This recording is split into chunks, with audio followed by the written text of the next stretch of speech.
Are we gonna look here? Here, Vita na. No, it's up there. Okay. Okay, here and then also. There. All right.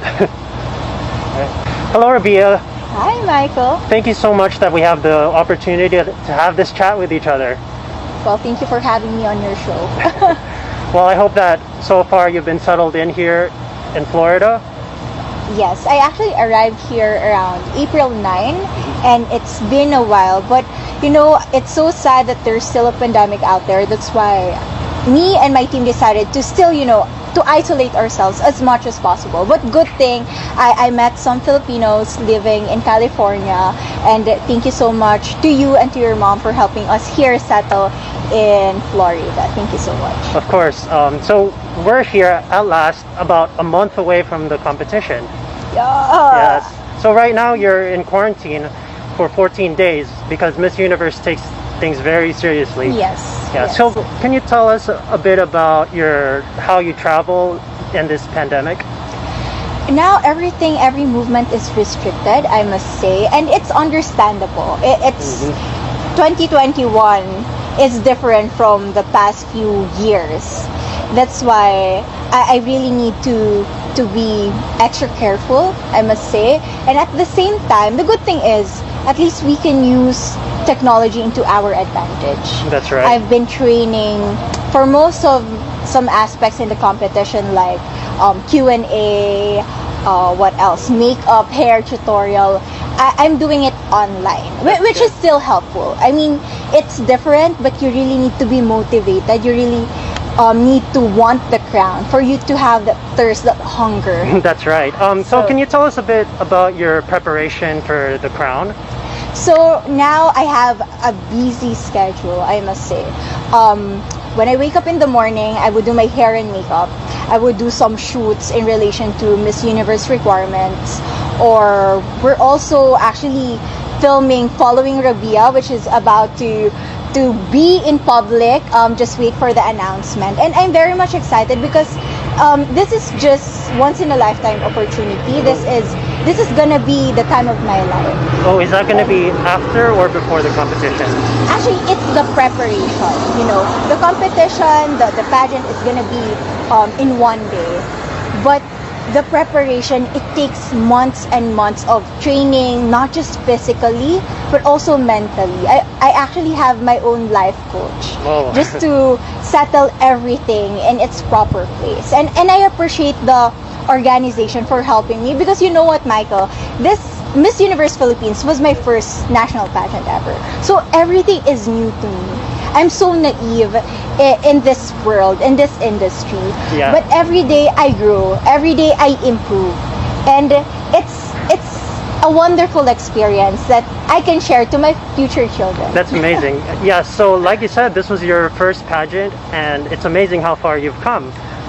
I congratulate you for that. So I would like to ask you, for people who aren't into pageants, in your experience, what was it about pageantry that got you into it? It's actually the fact that you can touch a lot of lives. I remember I was in high school when I saw the interview of Venus Raw. Ooh. And from there, I can see myself. I was once like her, who had humble beginnings, who grew up in a province, who is so naive. But it's all about the growth and the kind of inspiration that you give to people, especially in the Philippines. We are a pageant-loving country. Absolutely. So I aspire to share the stories that I have, the struggles that I have, because that is not just my story. It can be, you know, the story of a lot of young children. That's right. Who wanted to go out of poverty, who wanted to be an achiever in life. Yeah, so hopefully a few little girls or little boys out there can be in the same position as you were in the past, and they could look up to you as a role model. Thank you, Michael. Can you talk a bit about what activities have you done after you won Miss Philippines crown? How you've influenced and used your voice? One of the most beautiful things about being Miss Universe Philippines is that you get to work with different local government units. So I've been able to travel all over the Philippines, of course with the restrictions, not as much if there's no virus out there, but I was able to see different communities. I was able to see the situation of people there, to extend my help. And then I realized that yes, beauty pageants are relevant because as a beauty queen, I'm not just the image of the organization, but I am there to help people. I am there to bring hope, to bring motivation, to bring inspiration. So that is like a wonderful experience. That's amazing. One of your advocacies is that you're very big on education. And Yes. one of the challenges today with the pandemic is that everything is online. What would you say would be one thing that could help a lot of the educators out there? Let's say if the government can provide supplies. Actually, because of this pandemic, the inequities in our society was highlighted. So we can really see the difference between those students who are privileged enough to have internet access, to have gadgets, laptops, to sustain their education.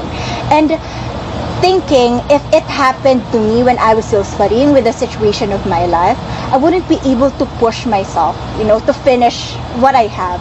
So this is not just the obligation of the government. Of course, they really play a big role, but we need to have a holistic approach in this kind of problem for us to minimize the inequities in what we have. And you know what?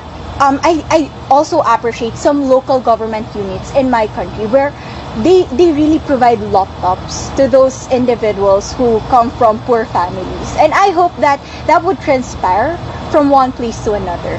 That's amazing. Can you imagine if we were able to help these children, to provide, to motivate them? Because I know some of them have lost hope. I've been in Bohol and I've been talking to some children there, and they are really having a hard time Yes, it's very adjusting themselves or to what we have right now. That's right. What would you have to say? One lesson that we can take away from this pandemic, something positive that resulted from this, you would have to say. I know it's hard, and sometimes to be positive in the darkest moments is one of the hardest aspect of having that proper mindset. But one beautiful thing that I saw in the situation that we have is that people can really be kind. For the longest time, I've seen how humanity became selfish, putting our personal interests on top of everything else. Mm-hmm. But because of this pandemic, privileged ones were able to extend something, even in their own simple ways, to the poorest of the poor. And hopefully, even we don't have any pandemic, I hope that we still continue to have that spirit of kindness, Yes. that sense of altruism, and generosity is indeed contagious. And we need to continue that. We need to transpire that, because by doing such thing, we are uplifting the essence of humanity. Wow, such a very kind message. Thank you for that. I would like you to address your Filipino fans. There's a lot of them out there in Tagalog, please, if you'd like to send a message. Yes. Sa mga kababayan natin all over the universe. Thank you so much for supporting me, and please continue to pray for me. I know life is not easy for the past 2 years, but we need to continue to aspire to become more, even in the most difficult times of our life. And I hope that we still continue to become a medium and to channel blessings by doing some little ways, something to offer to our community. Let's continue to do that. And sana po, suportahan nyo ako sa padating na May 16, US date yon, and May 17 siya ipapalabas sa Philippines. Join me as we conquer the universe. I will do my best to give a good fight, and hopefully I make you all proud. Maraming salamat. That's a great message. And one last question. I know that you're a proud Ilongga. What would you say is your favorite word or phrase in Hiligaynon? In Hiligaynon, my favorite word is padayon, which means continue. That's a good one. Because sometimes you are placed in the situation where you feel like you have no option at all, where you are stagnant. But all you need to think is continue, padayon in life. There's only one way, and that is onwards. Awesome. That's Miss Philippines, Rabiya. Thank you so much for joining, and please support her. Tune in and watch May 16th for her debut in Miss Universe. Thank you, Michael.